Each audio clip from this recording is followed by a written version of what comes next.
Hey everyone, Mel from Wildly Curious here. We're out for a walk in the woods today. As you can see, it's not a particularly bright and sunny day, but the woods still look amazing. It's the middle of April and there are so many wildflowers around. We'll just let you have a look at those.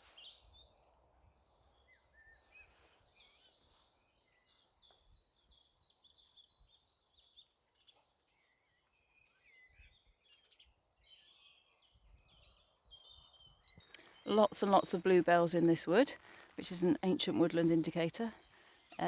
These little yellow flowers are lesser celandine, and you can see here we've got lots and lots and lots of fresh growth of sticky weed, otherwise known as cleavers, or that plant you throw at your brother's back and make him really annoyed.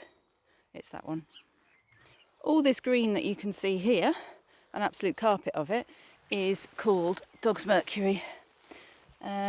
At this time of year they absolutely cover this woodland floor in between the bluebells. It's a fairly innocuous plant. It has, I don't know if you can see, a little tiny yellowy white flower on it. It's definitely non-edible, you wouldn't want to be eating that. Over here, I don't know if you can see that, those great big leaves are called burdock. They are edible. We wouldn't really eat the leaves, but we might be interested in eating the roots. They contain a huge amount of carbohydrate. This is easily recognised because it's got sort of a silvery underside, quite heavily veined. However, if you are out foraging, you have to remember the 4 F's of foraging. The only things that you can take are flowers, fruit, fungus, and foliage. Forgot that one. You can't dig up the roots unless you have landowner's permission. Here's a little primrose, just hiding down there by that log. So this is a really good find. If you can see there, we have come across a load of wild garlic, freshly washed in the rain. Right, wild garlic is a fantastic wild edible.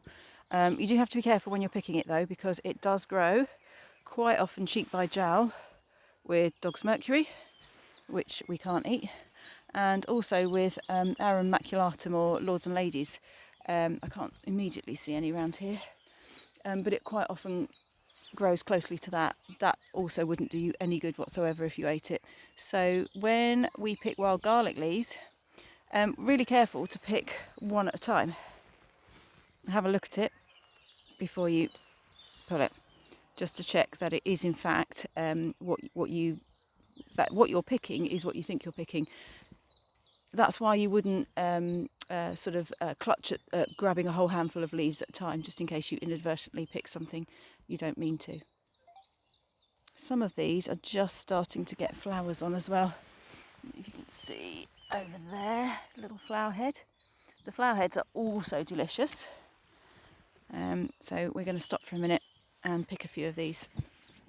I've collected some wild garlic leaves in my cotton bag. There we are. I've only taken as many as I can actually use, and I've made sure that I've taken leaves from different plants rather than trying to take all of them from the same plant, which is obviously not a very good idea.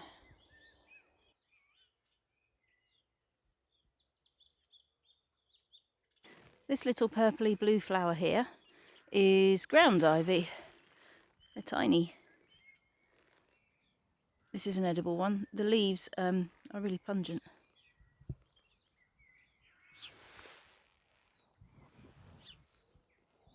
Here we've got a pretty little early purple orchid.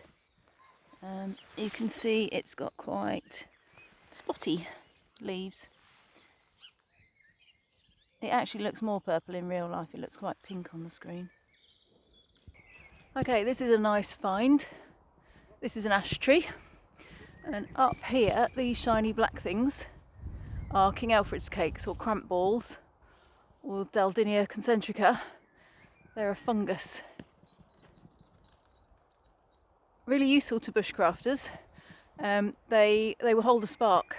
Once they've dried out, you can drop a spark into them from a flint and steel or from a fire steel, and it will begin to smoulder. That's quite cool.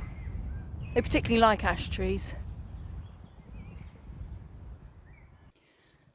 These little white flowers that you can see are wood anemones.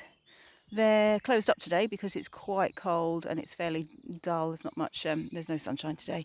If it were a sunny day, they would be opening up and turning their flowers towards the sun. They're a really good ancient woodland indicator. Their spread is incredibly slow, about a metre every 100 years. So if you do see any of these anywhere, they are a really good ancient woodland indicator. Okay, here's a plant that needs absolutely no introduction whatsoever.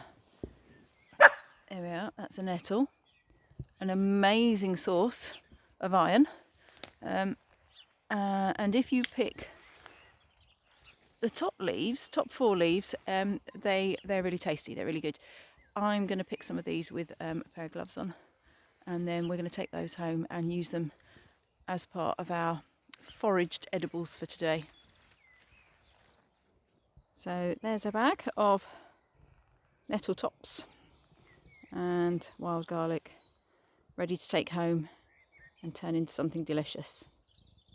These are oxlips or cowslips. I'm never entirely sure if they're the same or actually two different things. So here we have a really massive patch of Jack by the hedge, otherwise known as hedge garlic or garlic mustard. Let me just zoom in on it a little bit.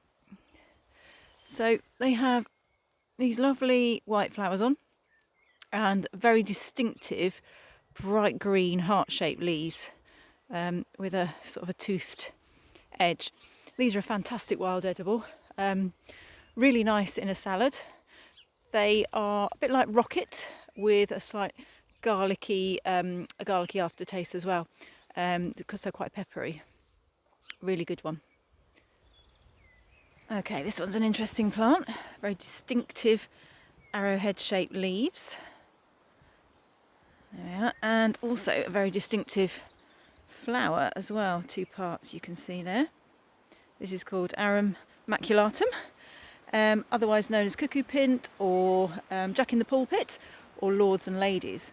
If you don't know why it's called lords and ladies, I'm going to let you look that one up.